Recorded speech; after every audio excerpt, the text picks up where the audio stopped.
Hello दोस्तों, मैं उमैर फैज़ी आप सभी का आपके अपने ही यूट्यूब चैनल उरूज उर्दू में इस्तकबाल करता हूँ। जैसा कि आप सभी लोगों को पता है कि रीट 2025 का नोटिफ़िकेशन आ गया है, जिसका आप लोग ऑनलाइन आवेदन 16 दिसंबर 2024 से 15 जनवरी 2025 तक कर सकते हैं। यानी आज से लेकर 15 जनवरी तक आप इसको कर सकते हैं और आपका एडमिट कार्ड जो शो होगा वो 19 फरवरी को होगा और 27 फरवरी को आपका एग्ज़ामिनेशन कंडक्ट कराया जाएगा, यानी एग्ज़ाम आपका 27 फरवरी को होगा। तो ये थी नोटिफ़िकेशन के बारे में। अब इसकी तैयारी के बारे में देख लेते हैं कि उरूज उर्दू की जानिब से आप के लिए एक फ्री बैच उर्दू के लिए शुरू किया जा रहा है, जिसमें आपको फ्री नोट्स दिए जा रहे हैं, फ्री मॉक टेस्ट दिए जा रहे हैं और फ्री थ्योरी वाइज़ वीडियोज़ दिए जा रहे हैं।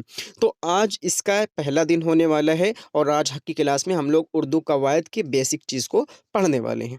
ठीक है? तो चलिए आज की क्लास को शुरू करते हैं। उससे पहले सोशल मीडिया हैंडल से देख लेते हैं कि इंस्टाग्राम पर आप फॉलो कर सकते हैं हमें और टेलीग्राम पर आपको नोट्स दिए जा रहे हैं। टेलीग्राम से आप उरूज उर्दू के नाम से टेलीग्राम है, आप वहाँ से सर्च करके डाउनलोड कर सकते हैं। वो हमारे ग्रुप को जॉइन कर सकते हैं या फिर नीचे डिस्क्रिप्शन बॉक्स में लिंक दिया है, आप वहाँ से भी जॉइन कर सकते हैं। अगर चाहते हैं आप व्हाट्सएप ग्रुप में जॉइन होने के लिए, तो व्हाट्सएप ग्रुप में सिर्फ़ 100 लोगों का, आप जैसा कि आप लोगों को पता है, जो पुराने बच्चे होंगे उन लोगों को पता होगा कि 100 लोगों का फ्री रहता है कि फ्री में आप व्हाट्सएप ग्रुप से जॉइन हो सकते हैं 100 लोग। उसके बाद जो रहेगा, उसके बाद ₹50 आपको पे करना रहेगा व्हाट्सएप ग्रुप में जॉइन होने के लिए। व्हाट्सएप ग्रुप में जॉइन हो सिर्फ़ इस वजह से फ़ायदा होता है व्हाट्सएप ग्रुप में जॉइन होने का कि टेलीग्राम में आप पर्सनल क्वेश्चन नहीं पूछ सकते। टेलीग्राम में सिर्फ़ आपको नोट्स दिए जा रहे हैं और कोई डाउट क्लियर नहीं कर सकते। लेकिन व्हाट्सएप पर आप मैसेज करके डाउट भी क्लियर कर सकते हैं और ट्विटर पर उमर फैज़ी 07 के नाम से आईडी बनी हुई है। तो अगर आप व्हाट्सएप में ग्रुप होना चाहते हैं तो 100 मेंबर्स, जिसमें से ऑलमोस्ट 41 हो चुके हैं, 41 या हाँ 41 के करीब आस-पास हो चुके हैं, 40 तक पहुँच चुके हैं। तो अगर आप चाहते हैं ग्रुप होना तो 100 से पहले आप लिंक से ग्रुप को जॉइन कर लीजिए और फिर वरना फिर ₹50 आपको पे करना रहेगा और आराम से फिर जॉइन हो सकते हैं। तो चलिए आज की क्लास को हम लोग शुरू करते हैं। आज देखते हैं कि उर्दू ज़बान की बेसिक चीज़ जो है, जो एक नॉर्मल चीज़ है, जो एक सोच बनाती है उर्दू पढ़ने के लिए, उसको आज देखने वाले हैं। उसके बाद क्लास तो हकीकत में कल से शुरू होने वाली है आपकी, लेकिन आज सिर्फ़ आपकी सोच बनाई जा रही है। आज नॉर्मल सी बातें पढ़ाई जा रही हैं आपकी। आप बेफ़िक्र रहिए, यहाँ उरूज उर्दू से पढ़ने के बाद महाटेट महाटेट के बच्चे और सीटेट के बच्चे 30 में से 28, 29, 25 के प्लस ही थे। तो इसकी ज़िम्मेदारी, आपके नंबर आने की ज़िम्मेदारी हमारी है। ट्रेट की ज़िम्मेदारी आपकी है कि कंसिस्टेंसी से आप लोग पढ़ेंगे। ठीक है? आप लोग परेशान मत होइए, पूरा उर्दू सिलेबस यहाँ से कवर कराया जाएगा, फ्री नोट्स मुहैया कराई जाएगी, हर चीज़ आपके लिए फ्री होगा। सिर्फ़ आपको चैनल को सब्सक्राइब करना है और वीडियो को शेयर करना है। तो चलिए आज की क्लास को शुरू करते हैं। उर्दू का मानी लश्कर के हैं, यानी खिचड़ी के हैं। उर्दू का जो मानी होता है वो क्या होता है, उसके मानी लश्कर होता है और खिचड़ी होता है। उर्दू तुर्की ज़बान का लफ्ज़ है, एकदम नॉर्मल सी बात है। कवायद जो होती है, उर्दू कवायद को हम लोग पढ़ते हैं कवायद, कायदे की जमा है। कायदा हम लोग पढ़ते हैं ना, कायदा किसी चीज़ का कायदा कानून होता है, तो वही कायदे की जमा क्या है, कवायद होती है। किसी भी ज़बान को अच्छी तरह बोलने और लिखने के लिए उस ज़बान का उसूल जानना बेहद ज़रूरी होता है। उसको ज़बान की कवायद कहते हैं। जो हम लोग उसूल जानते हैं, यही कायदा है, हम लोग कायदा कानून कुछ सीखेंगे, सिंपल सी बात है। कायदा कानून जब सीखेंगे तो उसी कायदे कानून को क्या कहा जाता है, उसी कायदे कानून को हम लोग कवायद कहते हैं और कायदे की जमा क्या है, कवायद होती है, सिंपल सी बात है। अब देख लेते हैं रस्मुल ख़त क्या होता है। रस्मुल ख़त हर ज़बान को बोलने के लिए आवाज़ों की अलामत होती है। नॉर्मल सी बात है, हम कुछ भी बोलेंगे, आप सुनेंगे तो ये आवाज़ों के ज़रिए से ही आप तक हमारी बात पहुँचाई जा रही है, सिंपल सी बात है। और उन्हें अलामत को, जब हम अलामत को लिख देते हैं, जैसे हर ज़बान के बोलने की आवाज़ों की अलामत होती है, यानी हमने कुछ बोला तो ये हमारी सूती शक्ल है। एक आवाज़ में हम लोग सूती शक्ल में बोल रहे हैं, यानी इसकी कुछ दिखाई नहीं दे रहा है, हम बोल क्या रहे हैं। लेकिन जब हम उसको, उसी सूती शक्ल को हम लोग जब लिख देते हैं, कोई चीज़ में तहरीर कर देते हैं, तो उसी को क्या कहते हैं, उसी को रस्मुल ख़त कहते हैं। और रस्मुल ख़त हर ज़बान की अलग-अलग होती है। जैसे उर्दू की नस्तालीक है और हिंदी की देवनागरी है, इंग्लिश की रोमन है, तरह-तरह की अलग-अलग होती है। ठीक है? और यहीं पर एक पेडागॉजी का एक क्वेश्चन और सॉल्व कर दे रहे हैं कि रस्मुल ख़त किसी भी कोई भी ज़बान किसी भी रस्मुल ख़त में लिखी जा सकती है। कोई भी ज़बान किसी भी लिपि में लिखी जा सकती है। यहाँ पर जैसे लिखा हुआ है हर ज़बान बोलने के लिए ये उर्दू में लिखा हुआ है, नस्तालीक में लिखा हुआ है। यहीं पर लिख दे रहे हैं ज़बान हर ज़बान बोलने के लिए। अब ये देवनागरी में लिखा गया है, यानी ये देवनागरी में लिख दिया गया है। अब ये तो हिंदी और देवनागरी में लिखा हुआ है, देवनागरी लिपि में लिखा हुआ है, देवनागरी रस्मुल ख़त में लिखा हुआ है और ये नस्तालिक में लिखा हुआ है। इसका मतलब ये हुआ कि कोई भी रस्मुल ख़त, कोई भी ज़बान किसी भी रस्मुल ख़त में लिखी जा सकती है। सिंपल सी एक क्वेश्चन यहाँ से हल हो गया। तो रस्मुल ख़त क्या होती है? हर ज़बान को बोलने के लिए आवाज़ों की अलामत होती है और उन्हीं अलामत को जब हम लोग तहरीर करते हैं, जिस चीज़ में तहरीर करते हैं, उसको रस्मुल ख़त कहते हैं। सिंपल सी बात है। उम्मीद है आपको समझ में आ गया होगा। उर्दू का मानी लश्कर के हैं, खिचड़ी के हैं। उर्दू तुर्की ज़बान का लफ्ज़ है। कवायद कायदा जो होता है उसी की जमा कवायद होती है। किसी भी ज़बान को जानने के लिए उसके उसूल को जानना बेहद ज़रूरी होता है और इसी को कवायद कहते हैं। रस्मुल ख़त क्या होती है? जब हम अपनी सूती अपनी आवाज़ों को किसी अलामत में पिरोत कर तहरीर करते हैं, तो उसी तहरीर के अंदाज़ को रस्मुल ख़त कहते हैं। सिंपल सी बात है। उम्मीद है आपको समझ में आ गया होगा। हिंदी क्या है? हिंदी देवनागरी रस्मुल ख़त में लिखी जाती है और ये बाएँ से दाएँ की तरफ लिखी जाती है। हम लोग ऐसे लिखते हैं, इधर से ऐसे-ऐसे लिखते हैं ना? और जो उर्दू लिखी जाती है वो देख लीजिए, इधर से ऐसे लिखा हुआ है। यानी ये राइट टू लेफ्ट चल रही है और वो लेफ्ट टू राइट चलती है ना? रोमन लिपि भी लेफ्ट टू राइट चलती है। अंग्रेज़ी क्या हो गई? रोमन रस्मुल ख़त में ये बाएँ से दाएँ लिखी जाती है और हिंदी भी बाएँ से दाएँ लिखी जाती है, जबकि उर्दू दाएँ से बाएँ लिखी जाती है। सिंपल सी बात है। उर्दू के 2 ख़त हैं। अब देखो ख़त नस्ख़ और ख़त तालीक। यहाँ नस्ख़ गलत लिखा हुआ है, तालीक है। अब जो है ख़त नस्ख़, इब्न मुक़ल्लमा ने कि ये अरबी का मशहूर रस्मुल ख़त है, ऐसा उन्होंने कहा है। ख़त तालीक अमीर अली तबरेज़ी ने कहा है कि ये फ़ारसी की रस्मुल ख़त है। अब तालीक जो है ये फ़ारसी की रस्मुल ख़त है और नस्ख़ क्या है? ये अरबी की रस्मुल ख़त है। सिंपल सी बात है। ये इन लोगों का नाम आपसे नहीं पूछा जाएगा, तो आप अगर मन हो तो याद कर लीजिए, वरना ये पूछने वाला नहीं है, ठीक है? ये नहीं पूछा जाएगा। तो नस्ख़ यानी रस्मुल ख़त किसकी है? अरबी की है। और तालीक क्या है? ये नस यहाँ पर गलत लिखा हुआ है। तालीक क्या है? तो तालीक फ़ारसी की रस्मुल ख़त है। तो इन दोनों को, क्योंकि उर्दू, अरबी और फ़ारसी दोनों ज़बान मिलकर बनी हुई है, तो इस वजह से उर्दू की जो रस्मुल ख़त बनी हुई है, उसका नाम नस्तालीक पड़ गया है, ठीक है? ये हो गया नस्तालीक के बारे में।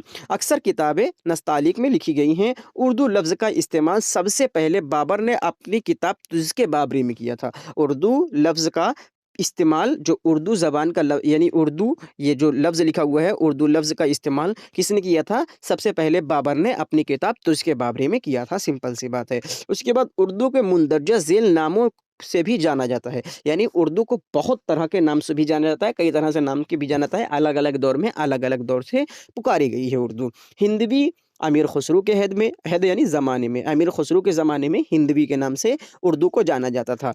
अहद शाहजहाँ के ज़माने में, यानी शाहजहाँ के दौर में, उर्दूए मुअल्ला के नाम से उर्दू को जाना जाता था। औरंगज़ेब के ज़माने में काज़ी उर्दू या उर्दूए मुअल्ला के नाम से उर्दू को जाना जाता था और मीर और गालिब के ज़माने में इसको रेख्ता के नाम से जाना जाता था। वहीं पर आज के ज़माने में हम लोग इसको क्या जानते हैं? इसको उर्दू के नाम से हम लोग जानते हैं। तो हमने क्या देखा कि अमीर खुसरो के ज़माने में इसको हिंदवी कहते थे, शाहजहाँ के ज़माने में उर्दूए मुअल्ला, औरंगज़ेब के ज़माने में काज़ी उर्दू और उर्दूए बेगी, और अमीर व गालिब के ज़माने में रेख्ता, और प्रेज़ेंट टाइम में हम इसी ज़बान को, जो ये सब चली आ रही है, उर्दूए मुअल्ला और हिंदवी, काज़ी उर्दू, इसी को हम लोग अपनी ज़बान में अब इसको उर्दू कहते हैं। सिंपल सी बात है। उर्दू के बारे में ये सब चीज़ें आपको, उम्मीद है, बेसिक चीज़, एकदम नॉर्मल सी चीज़, जो जो सिलेबस शुरू होने से पहले आपको जानकारी होनी चाहिए थी, उसको आपको बता दिया गया है। आप देख लेते हैं कि क्या हमारे सिलेबस, अगर आपने सिलेबस अभी तक नहीं देखा है, तो उसका लिंक नीचे डिस्क्रिप्शन बॉक्स में दे दिया गया है।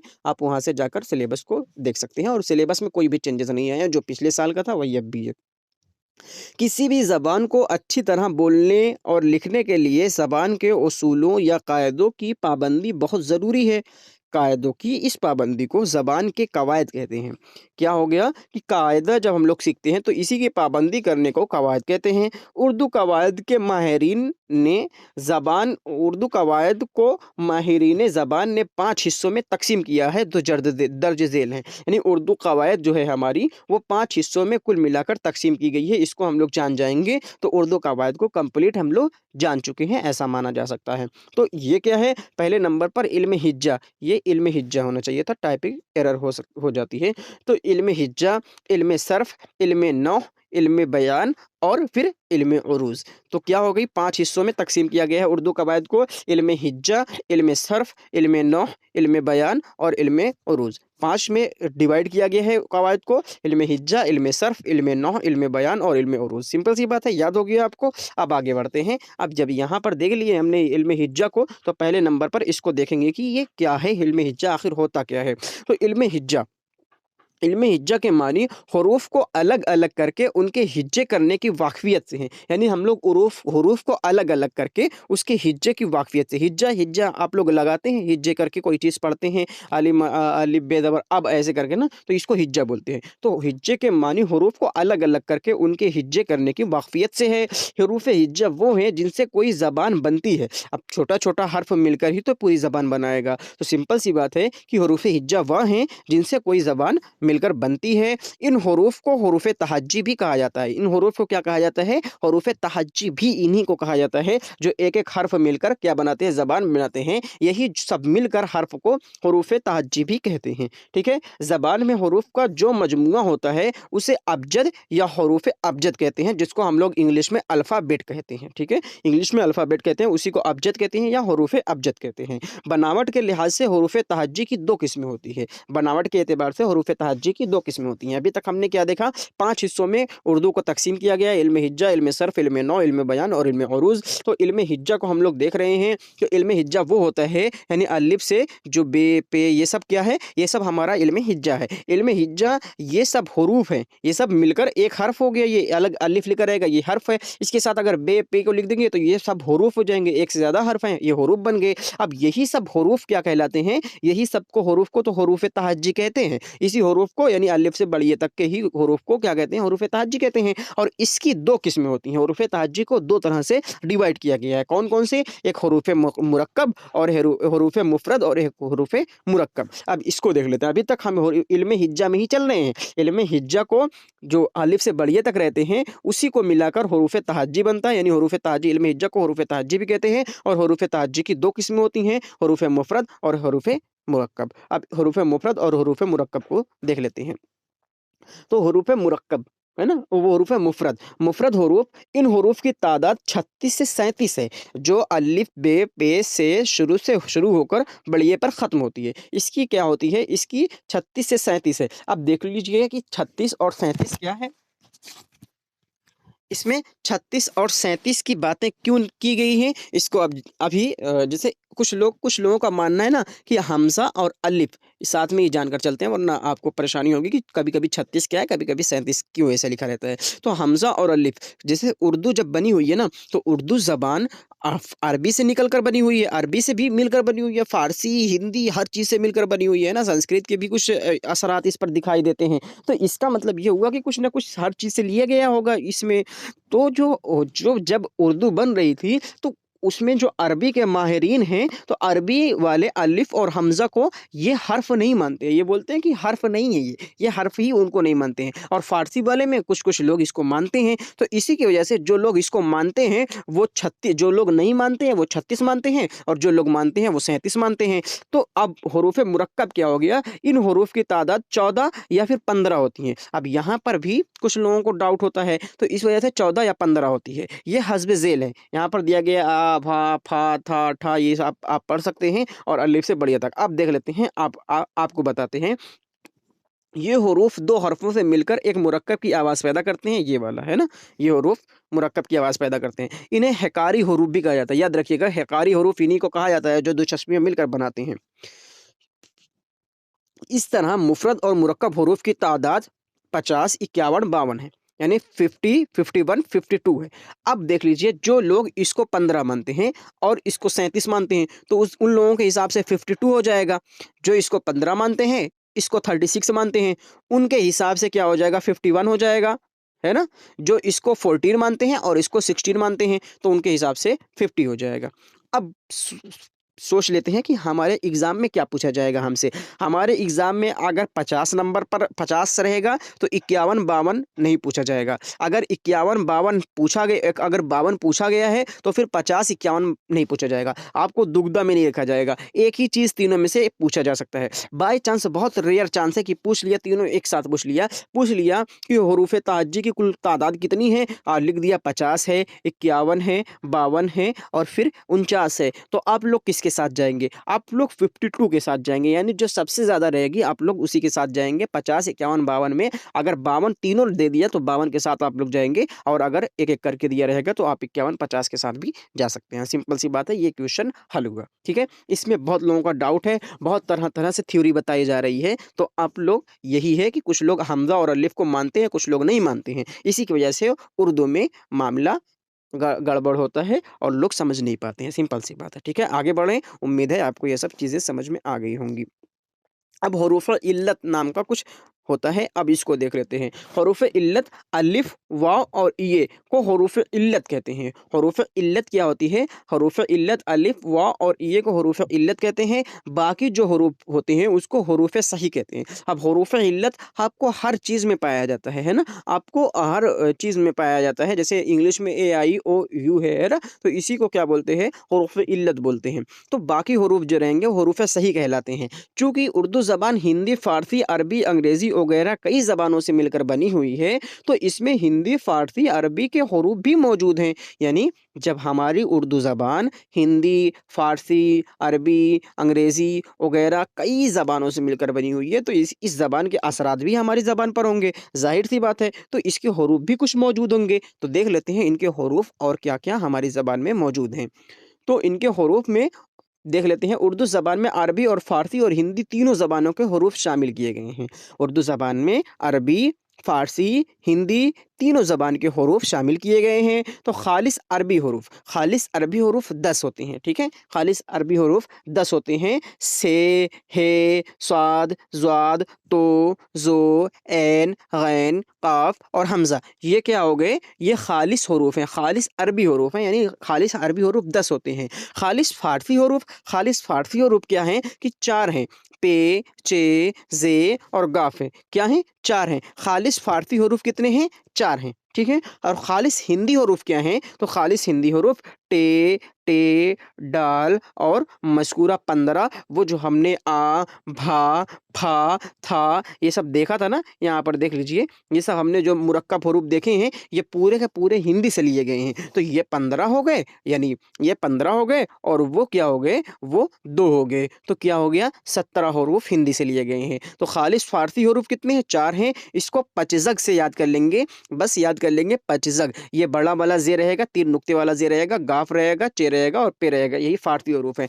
अरबी हुरूफ कम पूछे जाते हैं, हिंदी हुरूफ कम पूछे जाते हैं। ज़्यादातर आप लोगों से प्रीवियस ईयर देख लीजिए आप लोग, तो फ़ारसी हुरूफ ही आपसे पूछे जाते हैं। तो फ़ारसी हुरूफ ही आप लोग देख लीजिएगा कि पचज़ग से याद कर लीजिएगा। पे, चे, ज़े और गाफ़ हैं, इसमें 4 हुरूफ आते हैं, सिंपल सी बात है। और इसमें अरबी में 10 हुरूफ आते हैं और हिंदी में 17 आते हैं। ठीक है? उम्मीद है आपको समझ में आ गया होगा। अब कुछ ऐसे भी हुरूफ हैं, देखिए यहाँ पर हमने सिर्फ़ जो खालिस हैं, यानी मेनली अरबी से जो लिए गए हैं, खालिस फ़ारसी यानी मेनली जो फ़ारसी से लिए गए हैं, खालिस हिंदी यानी मेनली जो हिंदी से लिए गए हैं। अब कुछ ऐसे भी वर्ड हो सकते हैं, कुछ ऐसे भी हर्फ़ हो सकते हैं जो अरबी में भी इस्तेमाल हो रहे हों, फ़ारसी में भी इस्तेमाल हो रहे हों, जो हिंदी में भी इस्तेमाल हो रहे हों, फ़ारसी में भी इस्तेमाल हो रहे हों, ऐसा कुछ हरूफ हो सकते हैं। तो हम उसको भी देख लेते हैं कि अरबी और फ़ारसी हुरूफ, अरबी और फ़ारसी जो दोनों सिमिलर इस्तेमाल होते हैं, दोनों में इस्तेमाल होते हैं, दोनों ज़बानों में मुस्तामिल हुरूफ, दोनों ज़बानों में इस्तेमाल होने वाले हुरूफ दाल, रे, खे और ऐन हैं। कौन है? दाल, रे, खे और ऐन हैं। वहीं पर फ़ारसी और हिंदी हुरूफ दोनों ज़बानों में मुस्तामिल हुरूफ, यानी फ़ारसी और हिंदी में इस्तेमाल होने वाले हुरूफ। तो पे, पचेसक याद किए थे, बस ज़े हटा दीजिए। पचीज़क याद किए थे, ज़े हटा दीजिए, सिंपल सी बात है। पे, चे और गाफ। फारसी और हिंदी में 2 चीज़ इस्तेमा 3 चीज़ 3 हर्फ़ इस्तेमाल होते हैं, तो पे हो गया, चे हो गया और गाफ हो गया। वहीं पर अरबी और फारसी दोनों ज़बानों में मुश्तमिल हरूफ तो दाल, रे, खे और ऐन हैं। उम्मीद है आपको यहाँ तक समझ में आ गया होगा।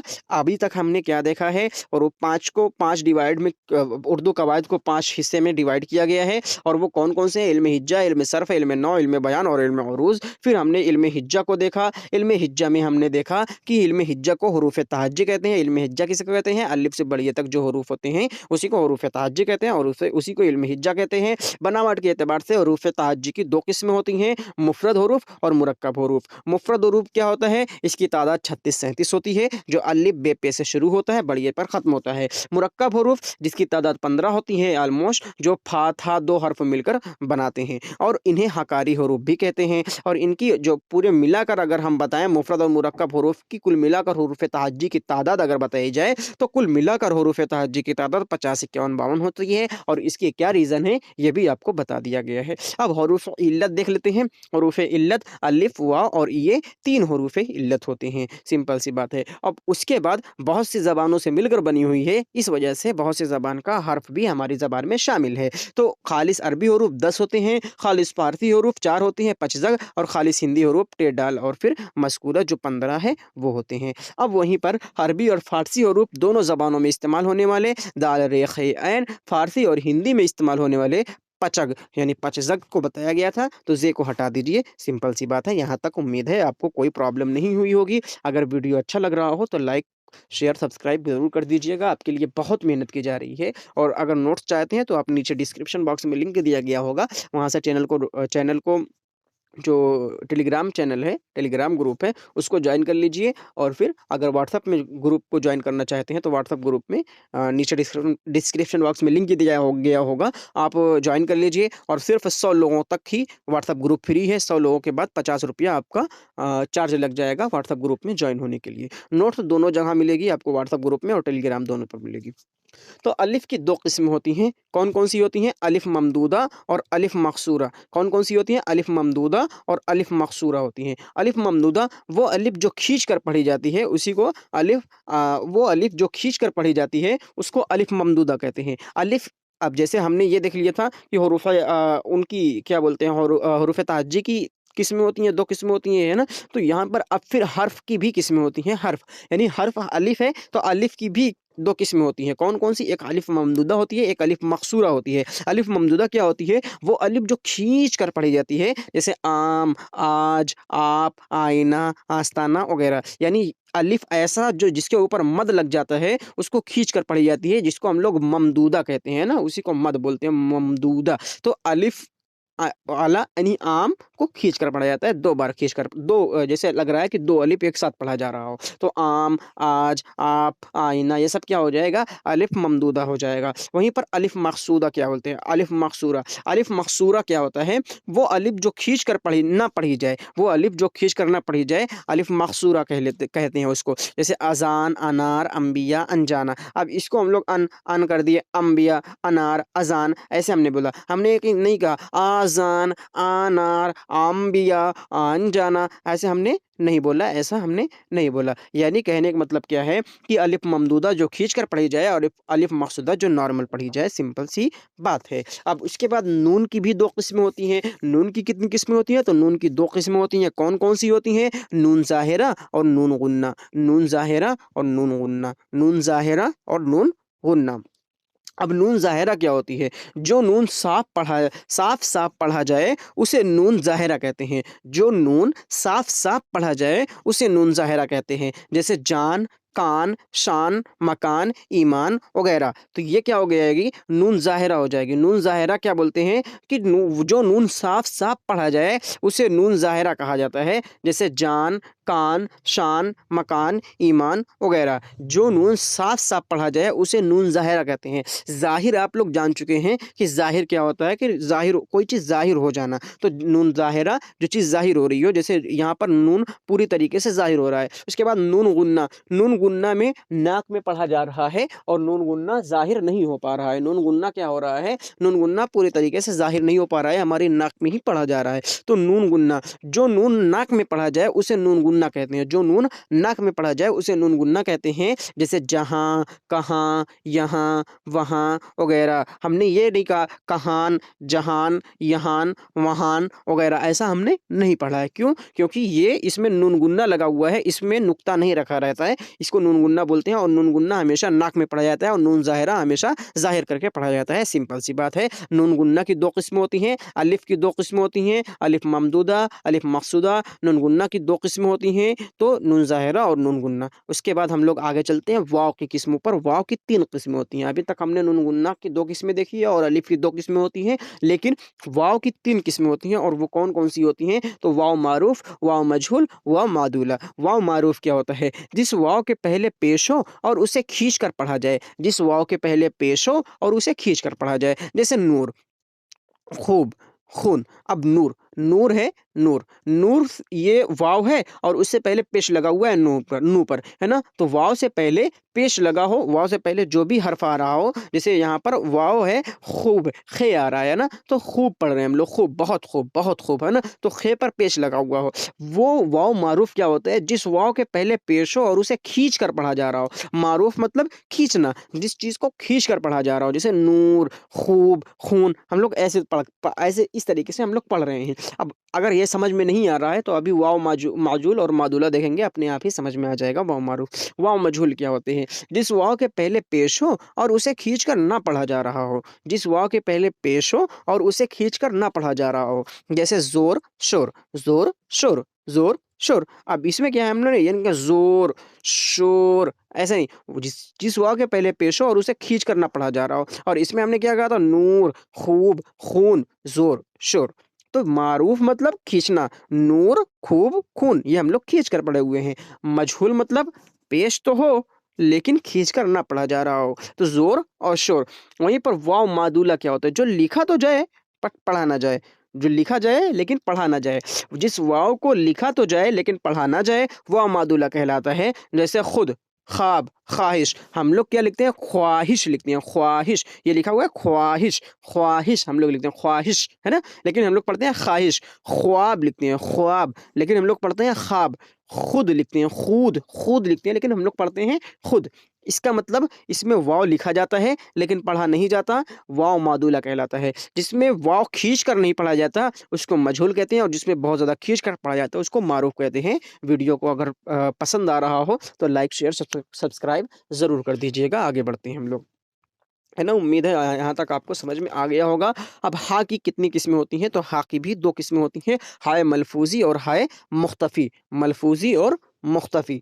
हाय मलफूज़ी वो हा जो तलफ़्फ़ुज़ में आती है। अब हा में तलफ़्फ़ुज़ भी होता है, तलफ़्फ़ुज़ में नहीं भी आती है, यानी पढ़ी नहीं जाती। हाय मलफूज़ी वो हा जो तलफ़्फ़ुज़ में आती है, जैसे कोह, राह, सियाह वगैरह। कोह, राह, सियाह वगैरह, ये क्या हो गए? ये हाय मलफूज़ी हो गए। हाय मुख्तफ़ी वो हा जो तलफ़्फ़ुज़ में नहीं आती है, सिर्फ़ माक़बल की हरकत को ज़ाहिर करने के लिए रहती है। जैसे परवाना, सुल्ताना। अब सुल्ताना में है तो यहाँ पर देखिए लिखा हुआ है, परवाना में तो लिखा हुआ है लेकिन पढ़ा नहीं जा रहा है। नू अली दौरना परवाना कर दिया जा रहा है, सुल्ताना नू अली दौरना सुल्ताना कर दिया जा रहा है। लेकिन हा तो लिखा गया है, हा को पढ़ा नहीं जाएगा लेकिन लिखा जाएगा, तो उसको मुख्तफ़ी बोलते हैं। और जिसमें लिखा जाए और पढ़ा भी जाए उसको मलफूज़ी बोलते हैं। सिंपल सी बात है, हा की समझ में आ गया होगा। अब याए देख लेते हैं। याए की 2 किस्में होती हैं, याए मारूफ, याए मजहूल। यही यहाँ पर भी आपने देखा था कि याए मारूफ और वाव मारूफ, वाव मजहूल। वहीं पर या की भी वही किस्में होंगी, या को खींच कर पढ़ा जाता हो और मजहूल को खींच कर नहीं पढ़ा जाता। तो याए जो या खूब खींच कर पढ़ी जाती है उसे याए मारूफ कहते हैं। जैसे वज़ीर, असीर, अमीर, ऐसे, है ना? जिस पर बड़ी ई की मात्रा हो, याए मारूफ जो खींच कर पढ़ी जा रही हो, वज़ीर, असीर, अमीर। वहीं पर याए मजहूल क्या होता है? जो या खींच कर नहीं पढ़ी जाती हो, जैसे शेर, दिलेर, है ना? शेर, दिलेर, ये सब क्या हो गए? ये सब याए मजहूल की मिसालें होंगी। ठीक है? आपको समझ में आ गया याए मजहूल और या, हा और वाव, नून और फिर अलिफ। उम्मीद है आपको समझ में आ गया होगा। अभी तक हमने क्या देखा है, शुरू से एक बार दोहरा लेते हैं कि उर्दू कवायद क्या होती है कि इल्म हिज्जा, इल्म सर्फ़, इल्म नहव, इल्म बयान और इल्म अरूज़। उसके बाद क्या होती है, इल्म हिज्जा में हरूफ़ तहज्जी इसको बोलते हैं। हरूफ़ तहज्जी की कुल तादाद 50, 51, 52 हमने देखी है और इसको 2 भागों में डिवाइड किया गया है। तो उसको एक को मुफ़रद कहते हैं और एक को मुरक्कब कहते हैं। मुफ़रद हरूफ़ क्या होते हैं, जिसकी तादाद 36-37 बताई जाती है और मुरक्कब हरूफ़ की तादाद 14 या फिर 15 बताई जाती है। ठीक है? अब उसके बाद हमने देखा हरूफ़ इल्लत क्या होते हैं, अलिफ़, वाव, ये हरूफ़ इल्लत होते हैं। ये हर तलफ़्फ़ुज़ में आते हैं, हर अल्फ़ाज़ में अलिफ़, वाव, ये आपको देखने को मिलेगा। उर्दू कवायद में अरबी ज़बान से जो अल्फ़ाज़ लिए गए, जो हर्फ़ लिए गए हैं वो 10 है, फ़ारसी ज़बान से 4 और ख़ालिस हिंदी से 17 लिए गए हैं। अरबी और फ़ारसी ज़बान जो दोनों में इस्तेमाल होने वाले हैं, वो दाल, रे, खे और ऐन हैं। फ़ारसी और हिंदी ज़बान जो दोनों में इस्तेमाल होने वाली है, वो पे, चे और काफ़ हैं। उसके बाद हमने अलिफ़ की 2 किस्में देखी थी, अलिफ़ ममदूदा, अलिफ़ मक़सूदा। अलिफ़ ममदूदा जो खींच कर पढ़ी जा रही हो, जैसे आलिमादा आम है, आज है, आप है, वहीं पर मक़सूदा क्या होती है, जिसको खींच कर नहीं पढ़ी जाती।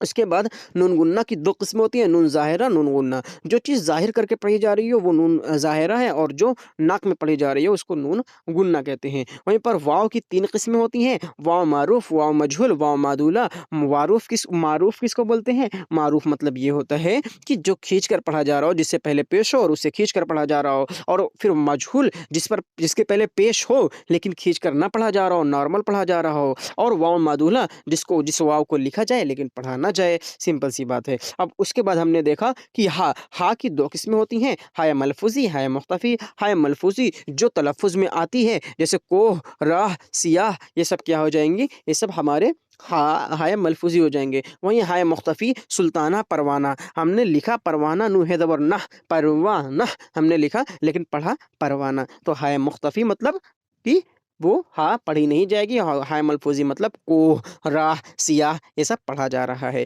उसके बाद याय की 2 किस्में होती है, याय मारूफ़, याय मजहूल। मारूफ़ मतलब होता है खींचना, जो या खींच कर पढ़ी जा रही हो, जैसे वज़ीर, असीर, अमीर। वहीं पर याय मजहूल जो खींच कर नहीं पढ़ी जा रही हो, जैसे शेर, दिलेर, है ना? अब यहाँ तक उम्मीद है आपको सब समझ में आ गया होगा कि हर्फ़ वग़ैरह नॉर्मल सी बात है, ये सब अगर आप कॉम्पिटिशन की तैयारी कर रहे हैं, चाहे वो किसी भी लेवल की कॉम्पिटिशन हो, अगर उसमें उर्दू आ रहा हो, तो उर्दू इतना तो बेस आपका जानना ज़रूरी है हर हाल में, तब जाकर आप सिलेबस की तरफ मुतवज्जे होइए, तभी आपको कोई चीज़ समझ में आएगी। ये सिलेबस में ही है आपकी, ये आप उठाकर देखेंगे 2000 16-17 कुछ ऐसे करके है। उसमें ये अरबी के हुरूफ पूछा गया था कि वो हुरूफ दिया गया है सिर्फ़ ऐसे, ये पूरा हुरूफ दिया गया है और इसमें पूछा गया कि ये किसके हुरूफ हैं, किस ज़बान से लिए गए हैं। तो ये अरबी ज़बान के, जब आपको मॉक टेस्ट कराया जाएगा तो सभी प्रीवियस ईयर ज़रूर कराया जाएगा। यहाँ तक आपको समझ में आ गया, ये हमारे हर्फ़ हैं। अब इनके अलावा जो होती है, इनके अलावा हुरूफ़ तहज्जी की 2 किस्में होती हैं। किसके एतबार से? तलफ़्फ़ुज़ के एतबार से, ठीक है? तलफ़्फ़ुज़ के एतबार से हुरूफ़ तहज्जी की 2 किस्में और होती हैं। हमने मुफ़रद और मुरक्कब देख लिया है, उसके अलावा तलफ़्फ़ुज़ के एतबार से 2 किस्में होती हैं। तो तलफ़्फ़ुज़ के एतबार से 2 किस्में होती हैं, जिसको हुरूफ़ शम्सी और हुरूफ़ क़मरी कहा जाता है। हुरूफ़ शम्सी जिस हुरूफ़ में नहीं पढ़ा जाता हो, उसे हुरूफ़ शम्सी कहते हैं। हुरूफ़ शम्सी किसको बोलते हैं? जिसमें अल नहीं पढ़ा जाता हो, अलिफ़ और लाम नहीं पढ़ा जाता हो, जैसे नूरुद्दीन। नूरुद्दीन में लिखा हुआ है, अलिफ़ और लाम लिखा गया है, लेकिन पढ़ा नहीं जाएगा, तो नूरुद्दीन, इमादुद्दीन, इसमें क्या हो गया, ये हुरूफ़ शम्सी ऐसे हैं, इसमें अलिफ़ लाम लिखा जाता है, लेकिन पढ़ा नहीं जाता और इसकी हुरूफ़ शम्सी की तादाद कुल कितनी है? 14 है, ठीक है? अब हुरूफ़ कमरी जिस हुरूफ़ में अल पढ़ा जाता हो, उसे हुरूफ़ कमरी कहते हैं, यानी जिसमें नहीं पढ़ा जाता उसको शमसी कहते हैं, जिसको पढ़ा जाता है उसको कमरी कहते हैं। तो हुरूफ़ कमरी और जो जिस हुरूफ़ में अल पढ़ा जाता हो उसे हुरूफ़ कमरी कहते हैं। अब्दुल जलील, अब्दुल कलाम, अब्दुल करीम वगैरह। हुरूफ़ कमरी कुल 14 ये भी हैं, ठीक है? 14 ये भी हैं, कहीं-कहीं 13 माना जाता है, उसमें डिस्कशन जब लास्ट में आपको पढ़ाया जाएगा, जब प्रीवियस ईयर हल कराएँगे तब आपको बता देंगे। आप अभी फ़िलहाल दोनों को 14-14 मानकर चलिए, जब कोई मैराथन क्लास कराई जाएगी, तो उसमें समझा दिया जाएगा कि लास्ट टाइम पर, वरना आप लोग कन्फ्यूज़ हो जाएँगे कि हुरूफ़ कमरी में क्या फ़र्क है, हुरूफ़ क शमसी। जो अभी आपको बताए थे कि कुछ लोग अलिफ़ और हमज़ा को मान रहे हैं, कुछ लोग नहीं मान रहे हैं, ये वहीं से प्रॉब्लम हुरूफ़ कमरी और हुरूफ़ शमसी में चली आई है, ये जान लीजिए, ठीक है? आगे बढ़ते हैं हम लोग। तो इन्हीं मुफ़रद और मुरक्कब हरूफ के ज़रिए उर्दू ज़बान ने तहरीरी शक्ल अख्तियार की है। अब देखिए तहरीरी शक्ल जो रस्मुल ख़त को हमने पढ़ा था, अब जो हम पढ़ रहे हैं कि इन्हीं हरूफ़ मुफ़रद और हरूफ़ मुरक्कब के ज़रिए से शक्ल बनी हुई है। लफ्ज़ को सही तौर पर इस्तेमाल करने यानी सही तौर से अदा करने को तलफ़्फ़ुज़ कहा जाता है। सही तलफ़्फ़ुज़ के लिए एराब का जानना बहुत ज़रूरी है। सही तलफ़्फ़ुज़ के लिए एराब का जानना बेहद ज़रूरी है। अब एराब हाँ, आज की क्लास को यहीं पर ख़त्म करते हैं। क्लास कैसी लगी ज़रूर बताइएगा। कल जो हम लोग पढ़ने वाले हैं यानी डे सेकंड में जो हम लोग पढ़ने वाले हैं, वो क्या पढ़ेंगे? डे सेकंड में हम लोग पढ़ने वाले हैं, तो वो एराब के बारे में पढ़ेंगे। एराब यानी फ़त्हा, जो भी कसरा, ज़म्मा वगैरह सबको पढ़ने वाले हैं, ठीक है? तो फ्री नोट्स के लिए नीचे डिस्क्रिप्शन बॉक्स में टेलीग्राम का लिंक दिया गया होगा, व्हाट्सएप का लिंक दिया गया होगा। आप कहीं से भी टेलीग्राम को और व्हाट्सएप ग्रुप को जॉइन कर सकते हैं। अगर टेलीग्राम आपका लिंक नहीं मिल पा रहा है, तो आप सिंपल से टेलीग्राम पर जाइए और वहीं पर सर्च करिए औरूज उर्दू, जो कि चैनल का नाम है। आपको औरूज उर्दू का चैनल देखने को मिल जाएगा। और उसके बाद और कोई भी अगर आप जानकारी चाहते हैं, तो आप इस नंबर पर मैसेज कर सकते हैं या फिर कॉल कर सकते हैं। आप इंस्टाग्राम पर भी हमें फ़ॉलो कर सकते हैं, उमर फैज़ी 07 के नाम से आईडी है। और वीडियो कैसी लगी ज़रूर बताइएगा। और कुछ कहना चाहते हैं, कोई सलाह देना चाहते हैं, तो आप ज़रूर ही कमेंट बॉक्स में लिख दीजिएगा। और जो अभी नए बच्चे जुड़े हुए हैं, वो हमारे चैनल को ज़रूर सब्सक्राइब कर दीजिएगा। इसमें आपको फ्री नोट्स दिए जा रहे हैं इस बैच में, जो कि रीड के लिए शुरू किया गया है। फ्री मॉक टेस्ट दिए जा रहे हैं और फ्री थ्योरी वाइज़ वीडियोज़ दिए जा रहे हैं, जिसका आज ये डे फर्स्ट था। अब इंशाल्लाह कल डे सेकंड होने वाला है, जिसमें हम लोग एराब को देखने वाले हैं। अगर आपने अभी तक ऑनलाइन नहीं किया हुआ है फॉर्म, आवेदन आपने नहीं किया हुआ है, तो आप जाकर कर लीजिए। आज 16 तारीख से ही उसको शुरू कर दिया गया है और आज से हम लोग अपना बैच भी शुरू कर रहे हैं, जिसका आज पहला दिन हो गया है। चैनल को सब्सक्राइब करके जाइएगा। कोई सलाह हो तो वो ज़रूर बता के जाइएगा। फिर मिलते हैं आपसे किसी अगली क्लास में। शाद रहिए, आबाद रहिए, खुश रहिए, ज़िंदाबाद रहिए। खुदा हाफ़िज़।